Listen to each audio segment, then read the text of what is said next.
Recently, or at least recently enough, Mojang made a devastating change to the game. They changed how random ticks work. Just so we're all on the same page, I'll explain what are random ticks. Ticks are a unit of time. Every tick, something happens in the game. These ticks happen 20 times per second, and a tick contains multiple phases. Here's the list. You can see that there's a section dedicated for weather, another for raids, there's another dedicated for mobs and other entities, and a few ones dedicated to redstone and all of that stuff. But today's video will only focus on this phase, the random ticks. Random ticks control the growth of plants and all things alike. Now random ticks originally applied to an area around the player. It was a little under 150 blocks around the player. That would mean that you'd have to stay close enough to your crops for them to grow. If you went away, the crops wouldn't grow. With a new change, however, random ticks will apply everywhere in the world where an area is loaded. For me, that means the death of large nether tree farm cores. What I like about nether trees is their capacity to be farmed without any player interaction. I can build a farm and let it run. It can produce wood, shroom lights, and even bone meal if I desire so. And the best way to increase the rates of a nether tree farm is to increase the chances of trees growing. When I use a dispenser to bone meal allium, I run a small chance to grow these little fungi. This action costs me 1 bone meal each time. It's quite costly, but if I have enough allium around, I'm increasing the odds of generating fungi drastically, and always for the cost of a single bone meal. If I want to push this to the extreme, I can make a 5x5 platform of allium, put a dispenser in the center, and trigger it.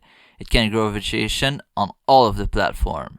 This is the maximum size of this spread, so this is the most efficient way to grow fungi. And unlike regular trees, fungi can grow through blocks. That's really amazing because it means that I can just have a bunch of dispensers all around this 5x5 allium core and bone meal the fungi so they can grow into trees. But here's the issue. Now that we have a big ass core like this, it's pretty much impossible to move the allium around. And if a stem sits on top of allium, it can decay into netherrack. Prior to the 25W6A snapshot, I could simply run this core away from a player. That would mean it would be outside the random tick range and I wouldn't have to deal with the netherrack. However, with the changes in the update, this won't be possible anymore. The random ticks will happen to any loaded area. So these will have their allium turn into netherrack in no time and then they'll break. But that's not to say that the whole concept of playerless nether tree farms is dead though. It's still going to be possible to make them. We can just make a 2 blocks wide core, like here, and shift the allium around every now and again. Any allium that turns into netherrack will be bone mealed by the dispenser used to make the vegetation, and that's gonna bring them back to allium. So nether tree farms as I like them are not dead, really. But some of my projects I started kinda are. I'll still publish a few of them, but they just won't work in the newer versions, unfortunately. That was my view from my unique perspective based on what I enjoy building. But the change to random ticks is not solely negative. It will make stuff like crop farms work with chunk loaders while the player is far away.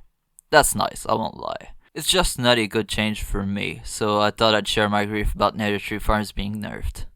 Thanks for watching.